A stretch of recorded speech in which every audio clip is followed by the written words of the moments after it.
Y'all be out here looking at your favorite artists, trying to be like them. Don't you want to have your own voice and create your own art? You don't want to be a walking copy machine, do ya? AI already does that. Why are you here? So today we are discussing why artist influencers can negatively affect your artistic growth. Now, I'm not saying that art influencers themselves are bad. It is actually you who is admiring their work that can be detrimental to your own growth as an artist. There are a number of things that can go wrong when we obsess over an artist that we like on social media.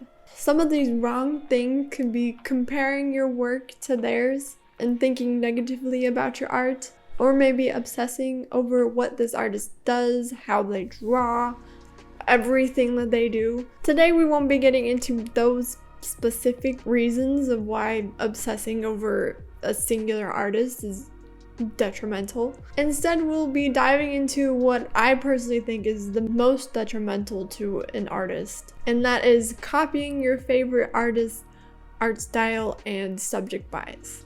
I see so many artists that copy one specific artist's subject bias and art style, and you can definitely tell that they're copying. I mean, y'all know who I'm talking about. You've seen it pretty much everywhere. And if you don't know who I'm talking about, then this might be you, especially if you get comments like, your art looks like such and such. You might be copying or subconsciously copying, which is also bad. Of course, these types of artists are copying because they really admire the artist and want to learn how to draw like them. That's understandable, but when it becomes negative is when someone is obsessing over their favorite artist's work. What I mean by obsession is that the artist that is admiring their favorite artist or influencer artist is only looking at their favorite artist's work and only learning from that specific artist. The artist is strictly looking at the influencer artist's work as inspiration and reference to creating their own art. A lot of the time, these artists' works look like a dumbed down version of that influencer artist's art. Almost like it's missing something, which it probably is. And I would argue that the ones copying the art or is heavily inspired is missing something very important, and that is self-reflection. There's actually a theory on this predicament of copying others, and it was created by a psychologist named Robert Cialdini. His theory was called the social proof theory.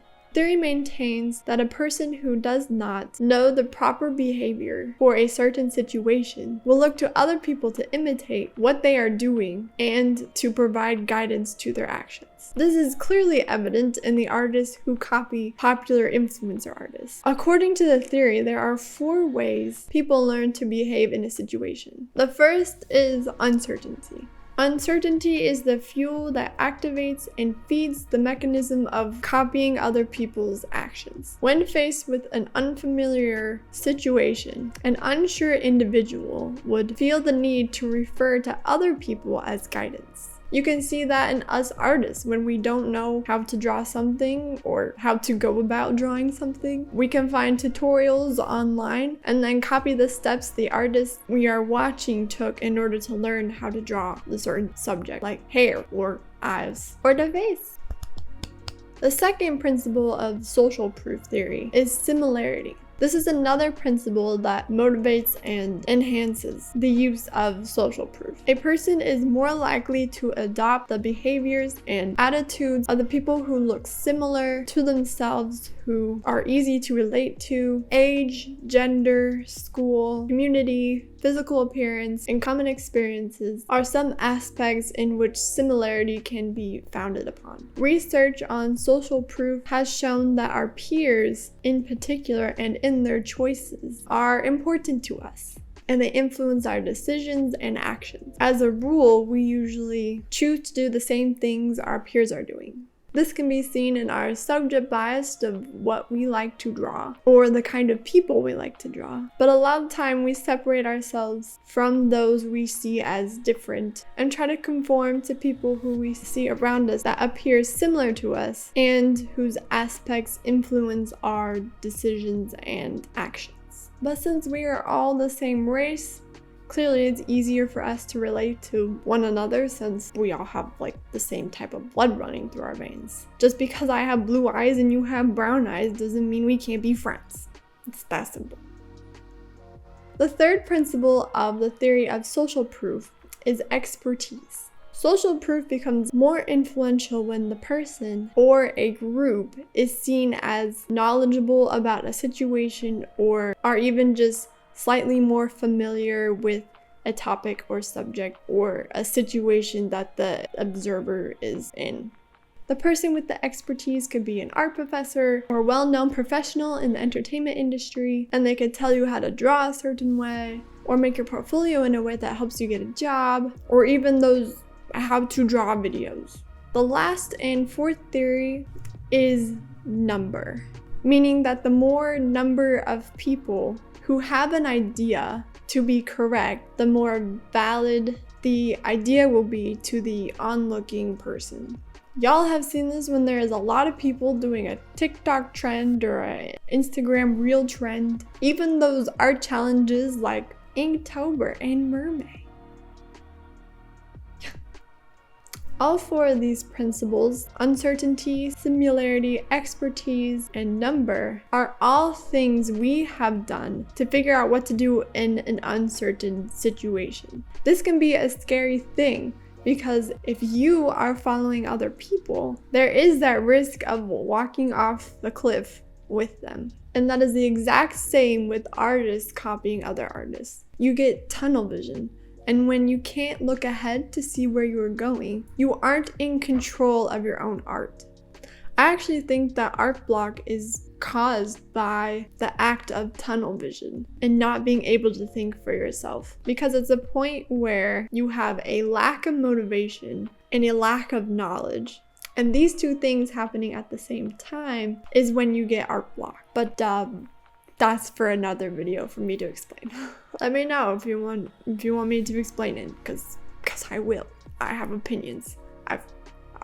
I'll be happy to share them. Now that you have realized that you have been copying other artists, whether that is a macro level at copying someone's art style or a micro level of being inspired by someone's artwork and wanting to do the same subject or something, or wanting to use their work as inspiration, we have to go from listening to other artists' voices to learning what our own art voice is. And how we do that is by learning to stand for yourself, learning to be your own person and to not be influenced by the world or people around you. This is hard to do, especially if you grew up trying to please people or trying to fit in or embracing what people tell you as fact. Social media is actually very detrimental to learning about yourself and discovering your artistic voice. And last, because it relies on you consuming media and just scrolling, and you're just intaking what people are saying and doing. There's an easy solution to finding your artistic voice, but it's hard in the fact that it takes discipline. The first thing is to limit the amount of social media you look at. One of the things that I do is that I don't go on social media at all over the weekend unless I'm like posting something, but then I just do like a post and then leave and you don't hear from me. Another thing is that I keep my social media life and my real life completely separate. You should think about social media as like daily newspaper in the fact that you can just scroll through once and then put it down for the day. You don't need to keep scrolling when you're bored or like you're wasting time. The second way to helping discover your artistic voice is making time to think. You need time to process news that you have learned or skills that you are trying to learn. You have to be quiet and be able to sit there and mull over what you are thinking and relate it to yourself and the world around you and life. I actually do this, like, it didn't start out on purpose, but I would take crazy long showers and I found out that I would just stand there and just think and that's how time would just like whoop out the window, bye-bye. But it was great because I was able to process weird ideas, things I've learned, and I was able to create value in it and actually embrace some of those things that I find entertaining or what I enjoy creating. But if you don't want to waste water like me, you can just set a lock on your phone or something, or give someone your phone and have them take it for a certain amount of time, and then you just sit down somewhere or lay down somewhere, and in that time you can just sit and think without any external inputs or any distractions coming your way. This is about you finding your artistic voice, discovering who you are, what you like, your opinions about the world and life. You can't find your voice if you are constantly looking at those people and listening to those people. There was something where I read online where someone called another person a bot because they were just copying what someone else was saying and they weren't contributing their own thoughts or opinions or any input to the conversation. I thought it was so funny because it makes so much sense to call someone a bot, because a robot can't think for itself and it's just outputting what someone has inputted or is programmed to think or act in a certain way. As an artist, the last thing you want to be is someone who is unoriginal and who does not think for themselves and whose voice is not actually your own but someone else's. That should be a nightmare for you. You should want to have your own voice. I'm trying to inspire you, so I hope I did. Don't be a bot artist, be your own artist. That is it for this video. Feel free to continue the discussion down below. Let me know who you think is a bot. Let me know if you think you are a bot and you need some help. Help you stop being a bot. Learn to think for yourself. That is it for this video. Let me know your thoughts down below in the comments section. Otherwise, I will see you in the next video.